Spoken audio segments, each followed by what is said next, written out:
Kutipan babat Tanah Jawi tentang Geger Pacino, episode ke-29. Adipati Jipang gugur, pasukan Kartosuro terdesak oleh pasukan Madura.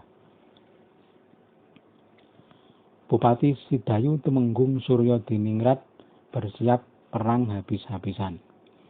Namun sebelum bersiap, keburu prajurit Madura yang dikejar pasukan Cina datang menerjang kota tanpa bisa dikendalikan. Kota Sidayu sudah porak-poranda. Pasukan Cina berhasil menduduki Sidayu. Orang-orang yang ditemui dibunuh, para wanitanya dijamah. Tumenggung Mataun dan pasukan Cina kemudian bermarkas di dalam kota Sidayu. Surawikromo kemudian diangkat menjadi Bupati Sidayu. Bupati Diposono dari Tuban belum mengetahui bahwa Sidayu sudah takluk oleh pasukan Kartosuro. Mereka terlanjur bergerak ke Sidayu untuk memberi bantuan. Pasukan mereka sudah masuk kota. Pasukan Jipang melihat kedatangan pasukan Tuban, segera diserang dengan kekuatan penuh. Pasukan Tuban kocar-kacir, banyak prajurit mereka tewas. Aryo Diposono sampai menceburkan diri ke laut dan lari ke ujung Pangkah. Sementara itu Raden Suryodiningrat yang lari dari Sidayu tengah berlayar di lautan. Setelah pontang-panting di tengah laut, Suryodiningrat berhasil mendarat di Pulau Mangare.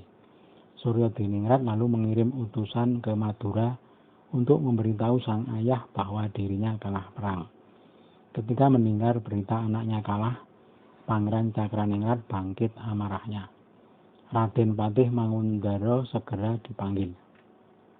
Pangeran Cakraningrat berseru, "Hei Mangundoro, segera engkau bersiap. Si Kacung kalah perang. Bawalah pasukan pengawal ke medan perang." Patih Mangundoro segera keluar Puri dan melaksanakan perintah. 3.000 prajurit dibawa serta. Malam hari mereka berangkat berlayar dengan perahu-perahu kecil. Pasukan Madura menyambangi Pulau Mangare untuk menjemput Suryodiningrat. Pasukan lalu meneruskan perjalanan dan mendarat di ujung Pangkah. Ki Tumenggung Mataun sudah diberi laporan oleh Bupati Sidayu Surawikromo bahwa musuh datang melalui ujung Pangkah. Mereka datang dengan banyak perahu kecil. Ki Mataun segera mengundang pasukan para bupati mancanegara dan pasukan Cina untuk bersiap. Pasukan mancanegara dibagi 3 bagian. Bagian kanan ditempati Adipati Madiun. Bagian kiri ditempati para bupati dari Bluro, Warung, dan Selo. Adapun Bupati Japan bersama Ki Mataun menempati bagian dada. Pasukan Cina ditempatkan di depan bagian dada. Mereka semua sudah bersiap. Pasukan Madura sudah mendarat penuh. Tak menunggu lama kedua pasukan sudah terlibat pertempuran sengit. Pasukan Ki Mataun menabuh tanda perang.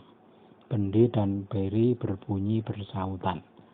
Dari pasukan Madura terdengar tabuhan Corobalen dan Gologanjur. Kedua pasukan bersiap perang habis-habisan. Seorang punggawa Madura bernama Lembu Sangoro membawa pasukannya mengamuk. Semua yang diterjang bubar berlarian. Mereka tak takut mati, terus menerjang pasukan Cina. Pasukan Cina menahan serangan dengan gigih. Lembu Sangoro berhadapan dengan Cek Ronggo Elik. Cek Elik ditombak dadanya, terluka. Sebelum tewas masih sempat membabatkan pedangnya mengenai leher Lembu Sangoro. Kedua perwira mati bersamaan. Melihat Cek Elik tewas, pasukan Cina gentar. Mereka bubar berlarian tak bersisa. Ki Tumenggung Mataun masih bertahan bersama pasukan mancanegara. 700 prajurit Jipang dikepung oleh ribuan prajurit Madura. Tidak perlu waktu lama pasukan Jipang bubar berlarian.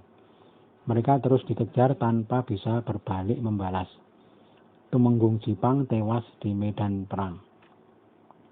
Seorang putranya, Ngabei Kromowijoyo dari Japan mengamuk berusaha membalas.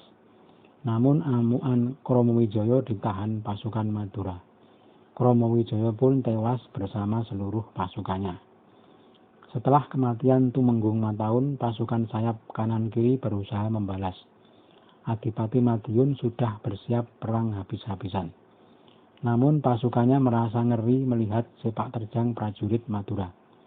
Mereka berlari meninggalkan pemimpinnya. Adipati Madiun kehabisan pasukan. Pasukan mancanegara lalu mundur. Mereka berhasil menyelamatkan jenazah Ki Mataun dan Ngabei Japan. Jenazah sudah diserahkan kepada keluarganya.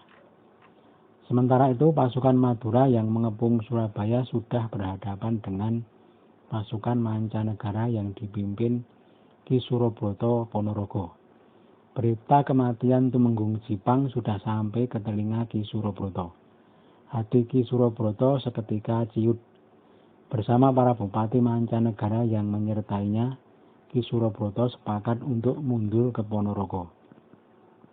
Mereka meninggalkan pasukan Surabaya sendirian melawan pasukan Madura yang bersekutu dengan Kumpeni Surabaya. Setelah Tumenggung Jipang tewas, Suryodiningrat kembali menguasai Sidayu. Aryo Diposono juga berhasil menduduki Tuban kembali. Lamongan dan Gresik juga berhasil mereka rebut. Raden Mangundoro kemudian mengerahkan pasukannya membantu menyerang Surabaya. Kota Surabaya geger. Para punggawa bersiap menghadapi serangan pasukan Madura. Patih Sawunggaling memimpin pasukan Surabaya keluar kota. Sawunggaling adalah perwira muda yang pemberani. Setiap hari terjadi kontak senjata antara pasukan Surabaya dan Madura. Sepak terjang pasukan Sawunggaling ganas seperti banteng terluka. Pasukan Surabaya terdesak dan banyak yang tewas. Mereka kemudian mengungsi ke dalam loji Kumpeni sambil menunggu bantuan datang. Sementara itu di Warung, Raden Martopuro dan seorang putra Ki Mataun yang bernama Raden Kartosari sepakat mengirim utusan ke Kartosuro untuk melapor tewasnya Tumenggung Jipang dan seorang putranya. Utusan sudah berangkat dan menghadap Ki Patih. Raden Patih Notokusumo sangat keheranan dan kaget mendengar berita yang tak terduga ini. Ki Patih segera menghadap sang raja untuk melaporkan peristiwa tersebut. Ki Patih berkata, "Hamba beritahukan, Abdi Paduka Simataun dari Jipang dan seorang anaknya telah tewas di medan perang. Pasukan Jipang banyak yang gugur, juga para prajurit Cina. Orang Madura sangat tangguh dalam perang. Sidayu berhasil direbut kembali. Abdi Paduka dari mancanegara sudah lari ke Mojoranu. Pasukan Madura terus menjarah wilayah timur." Sang raja sangat terkejut, lalu bersabda, "Bagaimana sekarang? Si Madura ini ternyata merepotkan." Ki Patih berkata, "Hamba berserah kepada Paduka."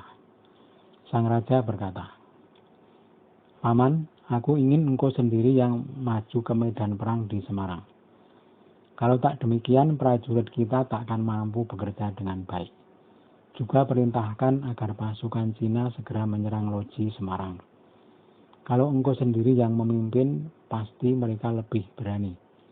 Adapun musuh di wilayah timur, aku serahkan kepada Pringgoloyo untuk mengatasi.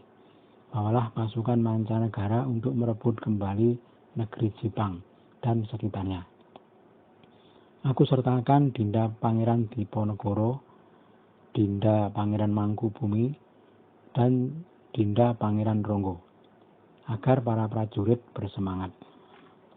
Ki Patih menyembah, "Benar kehendak Paduka." Segera dipanggil semua punggawa yang akan berangkat. Aryo Pringgoloyo dan para kerabat sudah datang menghadap.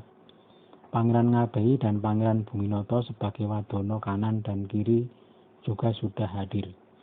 Di hadapan sang raja semua menyembah dan bersiap sedia menjalankan perintah.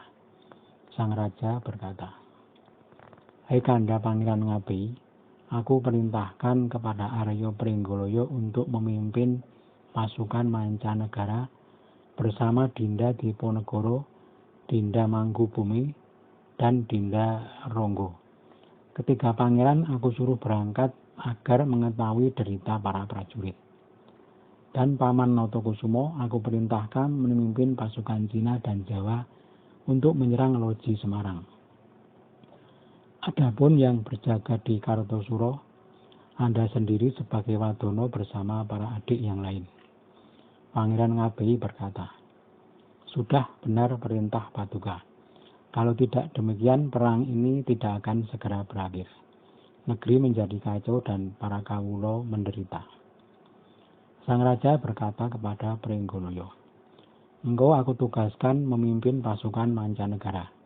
Adapun adik-adikku bawalah sebagai jimat keberuntungan kalian.